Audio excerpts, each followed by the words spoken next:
नमस्कार, जय हिंद साथियों। एक बार फिर से आप सबका बहुत बहुत स्वागत है। मैं दीपक कुमार साहू, प्रयागराज, उत्तर प्रदेश से।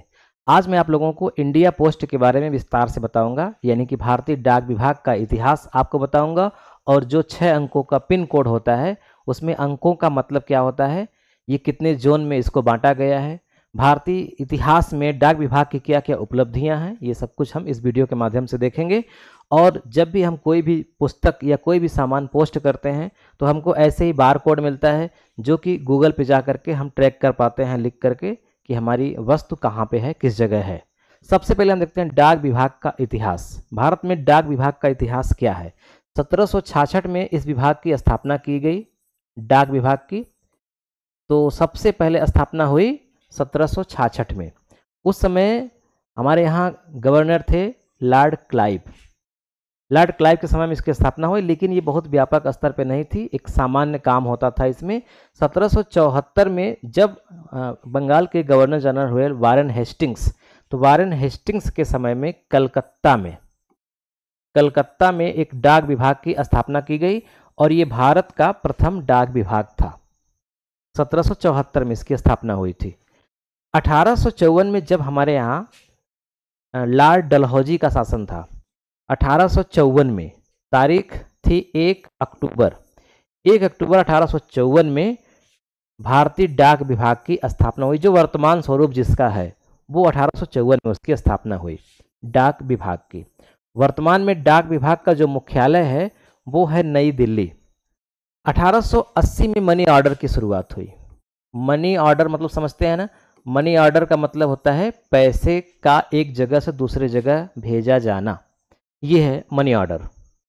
यानी इसमें पैसा लिखा होता था, एक फॉर्म के रूप में आपको भरना पड़ता था, सारी बात लिखनी पड़ती थी, कहाँ से भेजा जा रहा है, कहाँ जाएगा, कितनी अमाउंट है, ये सब कुछ लिख करके भेजा जाता था। तो मनी ऑर्डर की शुरुआत हुई 1880 में। 1911 एक बहुत ही ऐतिहासिक तारीख है। ये 18 फरवरी 1911 बहुत ही ऐतिहासिक तारीख है। ऐतिहासिक तारीख क्यों है? क्योंकि भारत ही नहीं बल्कि पूरे दुनिया में हवाई डाक सेवा की शुरुआत हुई थी। कहाँ से? प्रयागराज से नैनी, उस समय नाम था इलाहाबाद। इलाहाबाद से नैनी के बीच में पहली हवाई डाक सेवा की शुरुआत हुई थी। यानी शुरुआत में क्या होता था कि चिट्ठी ट्रेन से भेजी जाती थी, बस से या डाक विभाग की गाड़ियों से। बाद में मतलब शुरुआत इसकी हो गई जहाज से। मैं आपको दिखाना चाहता हूं, ये देखिए, फर्स्ट एरियल पोस्ट इलाहाबाद, फरवरी 18 1911 1911 में कुछ इस तरह का दृश्य है, ब्लैक एंड वाइट फोटो है। ये देखिए, हिस्ट्री ऑफ द डे 18 फरवरी 1911। यानी इस समय जहां से हम वीडियो शूट कर रहे हैं, नैनी से प्रयागराज यानी इलाहाबाद के बीच हवाई डाक सेवा की शुरुआत हुई थी। ये भारत ही नहीं बल्कि पूरे दुनिया की पहली घटना थी। 1972 में 15 अगस्त 1972 को शुरुआत की गई पिन कोड प्रणाली की। यानी 1972 से पहले भारत में पिन कोड प्रणाली नहीं थी। जो आज 6 अंकों का पिन कोड होता है, जिसकी चर्चा हम आज विस्तार से करेंगे, उसकी शुरुआत हुई 15 अगस्त 1972 से। क्यों शुरुआत हुई इसको हम आगे डिटेल में देखेंगे। अभी आप इतना ही समझिए केवल कि 1972 में पिन कोड की शुरुआत हुई थी। ये भारतीय डाक विभाग के इतिहास के क्रम में सन को आप याद रखिएगा। 1986 में स्पीड पोस्ट की शुरुआत की गई। स्पीड पोस्ट मतलब तेजी से पोस्ट की जाने वाली सेवा। जैसे पार्सल होता है, आराम से पहुंचता है, कुछ समय लगा देता है, लेकिन जब स्पीड पोस्ट हम करते हैं तो इसका थोड़ा सा चार्ज ज़्यादा होता है और थोड़ा सा पहले पहुंच जाता है। इसकी शुरुआत हुई 1986 से। और ट्रैकिंग सिस्टम की शुरुआत हुई 2002 से। ट्रैकिंग का मतलब क्या होता है कि हम सामान को ट्रैक कर पाएँ कि वो कहाँ है, क्योंकि 2002 के पहले नेट वगैरह का ज़माना नहीं था। तो चिट्ठी या कुछ भी सामान जब एक जगह से दूसरी जगह भेजा जाता था तो उसकी केवल रिसीविंग होती थी, बीच में नहीं पता हो पाता था कि वो सामान कहाँ पे इस समय है। लेकिन जब ट्रैकिंग सिस्टम आ गया, जैसे ये देखिए, ये बार कोड है पार्सल का ना, इंडिया पोस्ट का। जब इस बार कोड को जब हम कोई सामान पैक करते हैं, भेजते हैं कहीं भी, तो हमको एक बार कोड की रिसीविंग मिलती है। वो गूगल पर इंडिया पोस्ट नाम से जब डालते हैं तो इंटर कंसाइनमेंट नंबर मांगता है, उस पर डाल करके कैप्चा भर के डाल देते हैं तो पूरा बता देता है कि वो किताब या कोई भी वस्तु कहाँ से भेजी गई है, इस समय वर्तमान में वो कहाँ रुकी है, कहाँ रिसीव हुई है, ये सब कुछ डिटेल रहता है। तो इसकी शुरुआत कहाँ से हुई, मतलब कब से हुई, सन 2002 से हुई। पिन कोड, तो पिन कोड की शुरुआत कब हुई, 15 अगस्त 1972 से।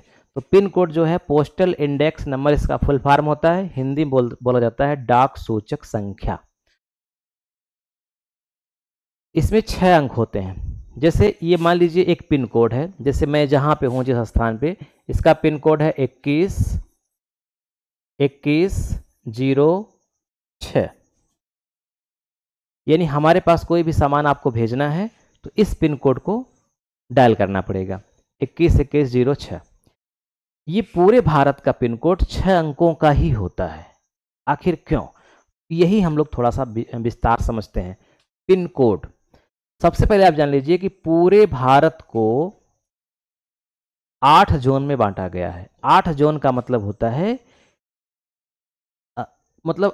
एक क्षेत्र कह सकते हैं कि इस पिन कोड की सुविधा के अनुसार उन क्षेत्रों में सामान आराम से पहुंच सकता है। पहले ये शुरुआत हुई, उसके पहले हम थोड़ा सा बैकग्राउंड इसका समझ लें कि आखिर पिन कोड होता क्या है और क्यों इसकी शुरुआत की गई, समस्याएं क्या थी इसमें। जैसे शुरुआत में क्या था, जैसे मान लीजिए ये आपका भारत है, ठीक, ये ऐसे ही टेढ़ा मेढ़ा हमने बना दिया।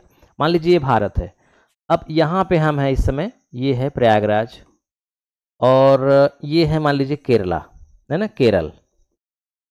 1972 के पहले क्या समस्या होती थी, समस्या ये होती थी कि जैसे मान लीजिए केरल का कोई भी व्यक्ति उत्तर प्रदेश में आकर के जॉब कर रहा है, या उत्तर प्रदेश का कोई भी व्यक्ति केरल में जाकर के जॉब कर रहा है, तो यहाँ का जब कोई भी, यानी जो यहाँ से व्यक्ति आया हुआ है, वो जब अपने परिजनों को कोई चिट्ठी भेजता था तो वो केरला की जो मातृभाषा है, वहाँ की राजभाषा है मलयालम में लिखता था।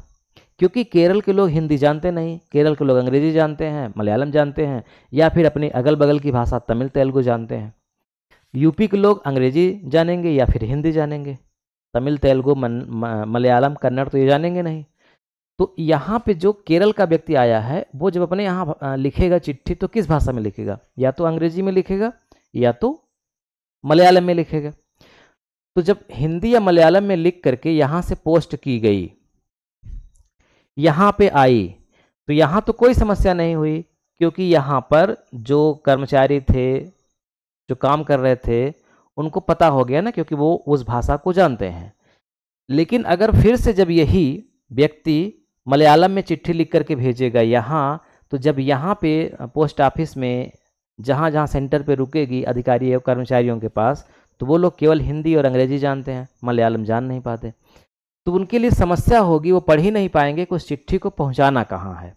या फिर वहाँ से जब हिंदी में चिट्ठी लिखी गई तो यहाँ के मलयालमी लोग हिंदी पढ़ ही नहीं पाएंगे, तो समस्या होगी कि चिट्ठी पहुँचाना कहाँ है। आज तो पिन कोड हो गया ना, उस समय तो पिन कोड था नहीं।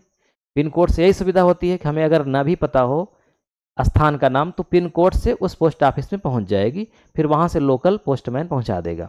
लेकिन भाषा ही नहीं थी पहले, मतलब भाषा ही नहीं समझ में आती थी। तो उसी भाषा की समस्या को दूर करने के लिए कहा गया कि भाषा चाहे जो लिखो कोई समस्या नहीं है, पूरे भारत में पिन कोड सेम रहना चाहिए। यानी कि जो भी पिन कोड हम डायल करेंगे वो किसी एक क्षेत्र का ही होना चाहिए, दूसरे क्षेत्र का वो नहीं होना चाहिए। ठीक है, तो जैसे यहाँ पे देखिए 21-21-06। अब इसका मतलब ये है कि ये केवल और केवल यूपी का पिन कोड है, यूपी और प्रयागराज, यानी ये प्रयागराज का पिन कोड है, यूपी में प्रयागराज का, और हमारे जहाँ पे हम हैं वहाँ का है। अब ये पिन कोड पूरे भारत में किसी और जगह का हो नहीं सकता, यही इसमें सुविधा हो गई। यानी भाषा चिट्ठी की या पार्सल में जो भी लिखा है ना भी पढ़ पाएँ तो भी पिन कोड के माध्यम से उसको आसानी से लोकल स्थान पे जहाँ भेजा गया है वहाँ पहुँचाया जा सकता है। तो अब समझिए ध्यान से कि जब पूरे भारत को डाक विभाग के यानी इस पिन कोड प्रणाली में 8 जोन में बांटा गया, और एक जोन सेना का है, यानी कुल 9 जोन कह सकते हैं। तो वो 8 जोन कौन कौन है, तो उसको क्रम से देखते हैं। नंबरिंग की गई है, पहला, दूसरा, तीसरा, चौथा, 5वां, 6वां, 7वां और 8वां। जो पिन कोड में पहला अंक होता है इसी को बोला जाता है जोन, और जो दूसरा होता है उसको बोला जाता है उप जोन, और जो तीसरा होता है उसको वो जिला में डिवाइड किया जाता है। और बाकी के ये जो तीनों हैं वो डाक खाने को सूचित करते हैं, डाक खाना यानी कि पोस्ट ऑफिस। अंतिम के 3 अंक पोस्ट ऑफिस को सूचित करते हैं। किस पोस्ट ऑफिस का है? पहला अंक राज्य, दूसरा अंक पहला दूसरा राज्य ही कहेंगे, और तीसरा जिला। अब समझिए ध्यान से, अगर किसी भी पिन कोड में पहला अंक अगर 1 लिखा है, ये पहला जो खाना है उस खाने में अगर 1 लिखा है, तो इसका मतलब होगा कि वो जो पिन कोड है वो किन राज्य का हो सकता है? वो दिल्ली का हो सकता है, पंजाब का हो सकता है, हरियाणा का हो सकता है, चंडीगढ़ का हो सकता है, हिमाचल का हो सकता है, और जम्मू एंड कश्मीर का हो सकता है। तो 1 2 3 4 5 6 राज्यों को एक जोन में रखा गया है। उस जोन का नाम है नंबर 1। कुल 8 जोनों में बांटा गया है ना। तो पहले जोन में ये इतने राज्य आते हैं, यानी किसी भी पिन कोड में पहला अंक अगर 1 है तो इसका मतलब कि वो इन राज्यों में जाएगी चिट्ठी। अब इन राज्यों में जो कि नंबर 1 जोन में आते हैं, निश्चित कैसे होगा कि इंडिविजुअल किस राज्य में जाएगी? तो वो दूसरे खाने में देखा जाता है जिसे उप जोन बोलते हैं। तो उप जोन निश्चित राज्य को सूचित करता है। जैसे 1 2 3 4 5 6 ही राज्य हैं, और नंबर यहाँ पे कितने हो सकते हैं? 10 हो सकते हैं ना, 0 से 9 तक 10 हो सकते हैं। हाँ, 1 से 9 तक 9 हो सकते हैं। तो दूसरा अंक निर्धारित करता है स्पेशल किस राज्य में। जैसे 1 लिखा है मान लीजिए, तो वो क्लियर है कि वो दिल्ली में जाएगा।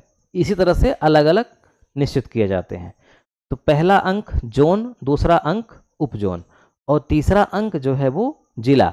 जैसे 2 से क्लियर हो गया ना किस राज्य में जाएगी, तो तीसरा देखेंगे जिला। जिला में भी एक जोन बनाए गए हैं। फिर उसके बाद ये तीनों से निर्धारित होगा कि वो चिट्ठी किस पोस्ट ऑफिस में जाएगी। इसी तरह से जो दूसरा जोन है उसमें किसको रखा गया है? तो दूसरे जोन में यूपी को रखा गया है और उत्तराखंड को रखा गया है। यानी यूपी और उत्तराखंड दूसरे जोन में आते हैं। यानी पिन कोड में दूसरा मतलब पहला खाना में अगर 2 लिखा है तो इसका मतलब वो चिट्ठी या पिन कोड यूपी या उत्तराखंड का है। तीसरे में आते हैं। तीसरे जोन में रखा गया है राजस्थान को और गुजरात को। तो अगर राजस्थान या गुजरात चिट्ठी पहुंचानी है तो वो पहले खाने में पिन कोड क्या रहेगा? 3 रहेगा। तो तीसरे जोन में राजस्थान और गुजरात को रखा गया है। चौथे जोन में रखा गया है महाराष्ट्र, मध्य प्रदेश और छत्तीसगढ़ को। महाराष्ट्र, मध्य प्रदेश और छत्तीसगढ़ को तीसरे जोन में रखा गया है, चौथे जोन में रखा गया है। 5वें जोन में रखा गया है कर्नाटक को, आंध्र प्रदेश को और तेलंगाना को। तो कर्नाटक, आंध्र प्रदेश और तेलंगाना 5वें जोन में आते हैं। 6वें जोन में आता है केरल और तमिलनाडु। केरल और तमिलनाडु आते हैं ना 6वें जोन में। 7वें जोन में आता है आपका उड़ीसा। अब नाम ओडिशा हो गया है। उड़ीसा, पश्चिम बंगाल और 7 राज्य जो भारत के उत्तर पूर्वी राज्यों में 7 राज्य हैं, जिसे 7 बहनों का राज्य कहा जाता है। जैसे मेघालय, मिजोरम, मणिपुर, नागालैंड, आसाम, त्रिपुरा, ये सारे राज्य को 7 बहनों का स्टेट कहा जाता है। इन सब का जो है एक ही जोन है, वो 7वां। तो 7वें जोन में 7 राज्य वो प्लस उड़ीसा 8, पश्चिम बंगाल 9, कुल 9 राज्यों को रखा गया है। 8वें जोन में रखा गया है बिहार को और झारखंड को। तो जिस पिन कोड में पहला अंक 8 हो इसका मतलब वो या तो बिहार जाएगा या तो झारखंड। और अगर किसी भी पिन कोड में पहला अंक 9 आ गया, 9, तो इसका मतलब वो सेना की चिट्ठी है। सेना को अलग जोन में रखा गया है, किसी सैनिक के पास वो चिट्ठी जाएगी। क्लियर हो गई बात तीनों? ध्यान रखिएगा, ये अंतिम के तीनों अंक पोस्ट ऑफिस को दर्शाते हैं, यानी किस पोस्ट ऑफिस में ये जाएगी। फिर उस पोस्ट ऑफिस में जाने के बाद फिर वहाँ लोकल जो पोस्टमैन काम करता है, जो वहाँ की लोकल भाषा जानता है, वो फला व्यक्ति के पास, मतलब जिसके नाम से वो चिट्ठी है, वहाँ पे उसको भिजवा देगा। देखिए, ये हमारी एक किताब है, इसको हमने लिखा है आधुनिक भूमि पैमाइश। इस किताब को पढ़ करके फ़ायदा ये होगा कि आप खेतों की नाप कर पाएंगे, खेतों का बंटवारा कर पाएंगे, घर में बालू की नाप कैसे होती है, गिट्टी की नाप कैसे होती है, पानी की टंकी की नाप कैसे होती है, यानी घरेलू वस्तुओं का ज्ञान हो जाएगा। किसी लेखपाल पर हम डिपेंड नहीं रहेंगे। 200 रुपये की किताब है। इस किताब को अगर आप लेना चाहते हैं तो 7905836996 पर ये व्हाट्सअप नंबर पे आप विजिट करिए। इस नंबर पे आपको अपना पूरा पता भेज करके, इसी नंबर पे फ़ोन पे, गूगल पे, पेटीएम चालू है, 200 रुपये पेमेंट करके स्क्रीनशॉट भेजना है। फिर हम आपको जैसे बताया गया है यहाँ पे कि ट्रैकिंग नंबर दी जाएगी, तो आपको एक ट्रैकिंग नंबर हम देंगे, ये किताब है। उस ट्रैकिंग नंबर से आप पता कर पाएंगे कि किताब आपकी कहाँ पहुँची है। ठीक, इस किताब को अगर आप पढ़ना चाहते हैं तो आप पढ़ लीजिए, और अधिक जानकारी लेना चाहते हैं तो इस नंबर पे आप विजिट कीजिए। इसके अलावा हमारा एक ऐप्स है प्ले स्टोर पर। उस ऐप्स में हम कक्षा 10-12 की मतलब पूरा क्लास लेते हैं और अध्यापक हैं। इसके अलावा इंडिविजुअल गणित की भी क्लास है। तो अगर आपके छोटे बच्चे हैं, कक्षा 9, 10 या 8, 7 में पढ़ते हैं, तो आप निश्चित तौर पे हमारा प्ले स्टोर मतलब प्ले स्टोर पर जा करके, मोबाइल में होता है ना प्ले स्टोर, वहाँ पे जाएंगे तो वहाँ पे सर्च करेंगे न्यू लाइट विथ दीपक। ये new light with Deepak search करेंगे तो ये लोगो आ जाएगा। इसको आप इंस्टॉल कर लीजिए, ये एकदम फ्री है, इस पर कोई चार्ज नहीं लगता, एकदम फ्री है। फ्री में आपके बच्चे पढ़ाई करेंगे इस ऐप्स से, न्यू लाइट विथ दीपक। तो आज बस इतना ही। वीडियो कैसा लगा कमेंट बॉक्स में आप लिख करके ज़रूर बताइएगा। मिलते हैं नेक्स्ट वीडियो में। नमस्कार।